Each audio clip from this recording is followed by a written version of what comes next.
सांगा सालाबादप्रमाणे मुंबईमध्ये मुसळधार पाऊस आणि यावर्षी देखील धाकोशीत पाण्यामध्ये आपण स्थानिकांसाठी अल्पहाराचं आयोजन केलेच आहे। यावर्षी सुरुवातीला जोरदार पाऊस झालेला आहे आणि काय माहिती काय यावर्षी आज लोकांचं फार नुकसान झालेलं आहे, कारण का इथं सखल भाग असल्यामुळे या भागामध्ये दरवर्षी पाणी भरते। मी अनेक तक्रारी केल्या, BMCला केला वगैरे इकडे तिकडे, पण कुठे काय दाद घेतली जात नाही। आज कित्येक वर्ष मी या तक्रारी केलेल्या आहेत की हा जो रस्ता आहे स्वामी सीझर रोड हा उंच झालेला आहे आणि हा भाग सखल झालेला आहे। तसंच तिकडून सुद्धा तो भडावाडीचा रस्ता आहे, तिथून तो उंच झाला, हा सखल झाला, म्हणजे दोन्ही बाजूने पाणी इथे जमते। म्हणून आज काय माहिती आहे, आमचे विभाग प्रमुख, ह्या विभागाचे विभाग प्रमुख आमचे माजी नगरसेवक जोगेश्वरीचे आणि त्यांच्या मार्गदर्शनाखाली राजू पेडणेकर साहेबांच्या मार्गदर्शनाखाली आम्ही हा कार्यक्रम आयोजित केला यावर्षी आणि ते इथे आले त्याबद्दल मी त्यांचा खूप खूप आभारी आहे। हे कुठलं आमचं, हे माझं देणं आहे लोकांसाठी, हे माझं काही नाही, बाबांचं आहे।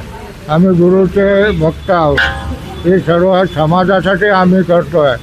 आम्ही बाळासाहेबांच्या मार्गदर्शनाने चाललेली माणसं आहेत। आम्हाला बाळासाहेबांनी शिकवलेलं आहे की गोरगरिबांना मदत करा, पाहिजे समाजकार्य करा, तो लोकांवर लक्ष द्या, लोकांची जितकी सेवा होईल तेवढी करा, आणि त्याप्रमाणे त्या हिशोबाने आम्ही पूर्ण सर्व आमची संघटना काम करत आहे आणि असंच काम आम्ही करत राहू।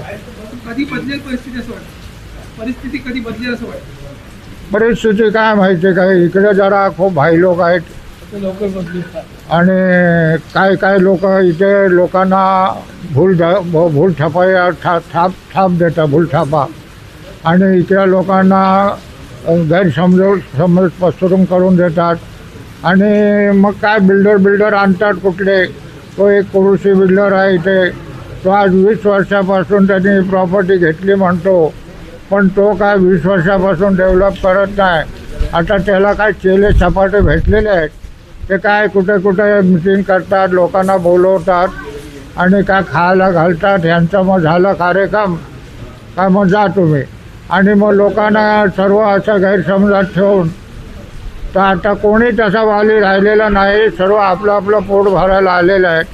आता मी आमच्या राजू पेडणेकर साहेबांना विनंती करतो की आपण सर्वांनी मिळून इथं लक्ष टाकूया आणि ह्या वस्तीचा विकास करूया, जेणेकरून इथे सर्व राहणारी मंडळी आहेत ती मराठी आहेत आणि मराठी माणसाचा विकास झाला पाहिजे, हे आमचं ध्येय आहे।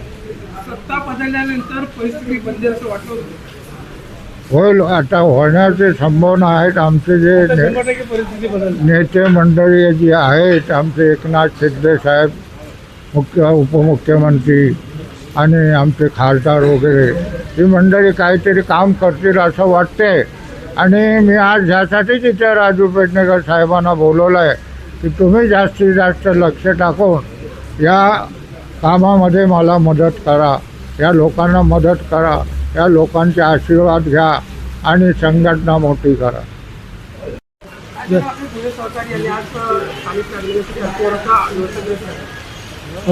खऱ्या अर्थाने इथे आमचा जो डाकोशेट पाडा जो विभाग आहे हा थोडा सकल भागामध्ये आहे आणि इथे नेहमी मोठ्या प्रमाणात जेव्हा पाऊस पडतो त्या सकल भागात पाणी भरतं आणि मग आमच्या संपूर्ण माता भगिनी बांधवांचे हाल होतात। तर आमचे विभागाचे येथील स्थानिक शिवसेनेचे ज्येष्ठ नेते आमचे पांडुरंगजी आमरे त्यांच्या माध्यमातून दरवर्षी हा कार्यक्रम इथे जेवणाच्या माध्यमातून लोकांना मदत करणं किंवा अनेक पुलाव असेल किंवा ज्या पद्धतीने उपलब्ध होईल त्याप्रमाणे लोकांमध्ये ते वाटप करून लोकांना एका प्रकारे कशा पद्धतीने मदत होईल, कारण पाणी घरात गेल्यामुळे अनेक लोकांचे असे हाल होतात की त्यांच्या घरामध्ये अन्न शिजवणं देखील कठीण होतं आणि अशा वेळेला शिवसेना नेहमीच सर्वसामान्याच्या अडचणीला धावून जाणारा पक्ष असल्याकारणाने सन्माननीय एकनाथ शिंदे साहेबांच्या नेतृत्वाखाली आणि शेखर शिंदे साहेबांच्या मार्गदर्शनाने आमच्या आंबोलीचे दिग्गज पांडुरंगजी आमरे हे नेहमी लोकांच्या मदतीला धावतात आणि त्याच अनुषंगाने आज त्यांनी जो इथे कार्यक्रम आयोजित केला हे एक वाखाणण्यासारखा कार्यक्रम आहे. अन्नदान, रक्तदान आणि श्रमदान हे तिन्ही श्रेष्ठ असतात.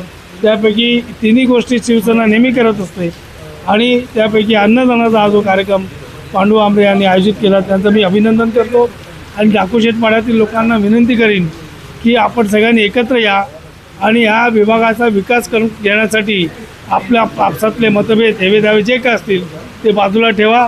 म्हणजे येणाऱ्या पुढच्या 2-3 वर्षामध्ये या पूर्ण झोपडपट्टीचा विकास होईल आणि सर्वसामान्य नागरिक या सगळ्या त्रासातून मुक्त होतील.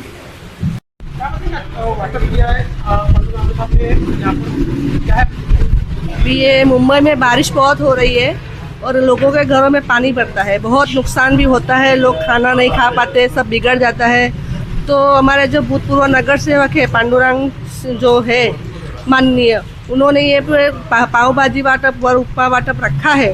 उन्होंने अच्छे से पूरा कार्यक्रम पूरा किया है और लोगों की तरह देख के उन्होंने ऐसा नहीं सोचा है कि मैं नगर सेवक हूँ, एक आम जनता हूँ करके हमको सपोर्ट किया है, जनता को सपोर्ट किया है और वो उनकी बहुत बड़ी मेहरबानी है.